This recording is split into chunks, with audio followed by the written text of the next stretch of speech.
கிறிஸ்துவுக்குள் பிரியமான சகோதர சகோதரிகளே, இயேசு கிறிஸ்து நாமத்தில் உங்களுக்கு என் அன்பின் வாழ்த்துக்கள். இந்த நாளிலும் நாம் தியானத்துக்காக எடுத்திருக்க வேத பகுதி சங்கீதம் 5ஆம் அதிகாரம் 6ஆம் வசனம். இதன் அடிப்படையில் பொய் சொல்றது சரியா தப்பா அப்படின்னு பார்க்க போறோம். இதில் பார்த்தீங்கன்னா கடவுள் உண்டு அப்படின்னு சொல்ற ஒரு ஜனக்கூட்டம், கடவுளே இல்லைன்னு சொல்லக்கூடிய ஜனக்கூட்டம், கடவுளே இல்லைன்னு சொல்லக்கூடிய ஜனக்கூட்டத்தை ஒதுக்கி வச்சிருங்க. கடவுள் உண்டுன்னு நினைக்கிற ஜனக்கூட்டத்தில் யார் மெய்யான கடவுள் அப்படின்னு தெரியாத ஒரு கூட்டம் இருக்கு. யார் மெய்யான கடவுள்னு தெரிஞ்சு பொய் சொல்ற ஒரு கூட்டத்தை நம்ம பார்க்குறோம். எதுக்கு எடுத்தாலும் ஜீசஸ் ப்ராமிஸா அப்படின்னு சொல்லுவாங்க. கணவன் மேலே மனைவி, மனைவி மேலே கணவன், பிள்ளைகள் மேலே இவங்கெல்லாம் பொய் சத்தியம் பண்ணுவாங்க. ஏன் தாலி மேலேயே கூட பொய் சத்தியம் பண்ணுறவங்களும் பார்த்துருக்கலாம். பொய் சொல்கிறத பற்றி உலகம் என்ன சொல்லுதுன்னு பார்த்தீங்கன்னாக்கா, வான் புகழ் வள்ளுவர் திருக்குறளில் குறள் 292 குறளை சொல்லியிருக்காரு, பொய்மையும் வாய்மை எடுத்த புரைத்தீர்ந்த நன்மை பயக்கும் எனின். அதாவது நல்லது நடக்குமானா அதுக்காக பொய் சொல்லலாம்னு சொல்லியிருக்காரு, கெட்டது நடக்காமல் இருக்கிறதுக்காகவும் பொய் சொல்லலாம் அப்படின்னு சொல்லிட்டு வள்ளுவர் சொல்லியிருக்காரு. அது அவரோட கருத்து.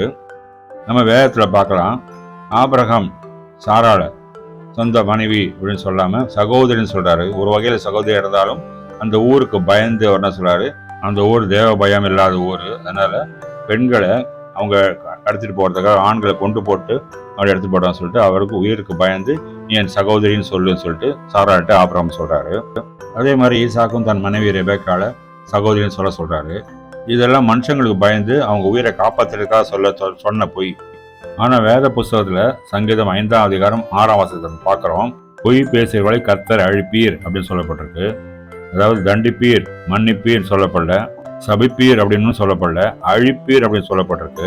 இதுல இருந்து பொய் பேசுகிறவர்களை ஆண்டவர் அருவருக்கிறார் அப்படின்னு தெரியுது. வேத புஸ்தகத்துல அப்போஸ்தலர் 5ஆம் அதிகாரம் 4ஆம் வசனத்துல அனனியா சப்பீரா அப்படின்னு சொல்லிட்டு ஒரு கணவன் மனைவியை பார்க்குறோம்.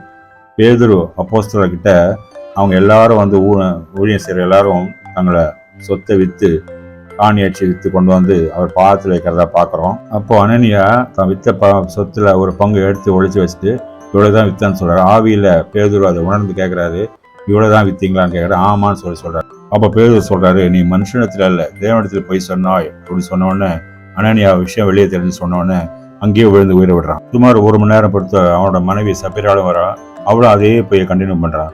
அப்போ பேதுரு கேட்கிறாரு, தேவனிடத்தில் பொய் சொல்றது நீங்கள் ஒருமனப்பட்டது என்ன? அது பொய் சொல்றது வேற, ஒருமனம் இருக்கு பாரு.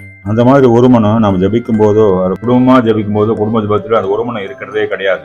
உதாரணத்துக்கு குடும்ப ஜபத்துல ஒரு கணவன் இப்படி ஜெபிக்கிறான், நான் நல்ல லைஃப்ல செட் ஆன ஆண்டவரே, நல்ல ப்ரமோஷன் கிடைச்சப்பறம், நல்ல ஸ்டேட்டஸ் வந்த அப்புறம் எனக்கு குழந்தை கிடைச்ச போற ஆண்டவரே.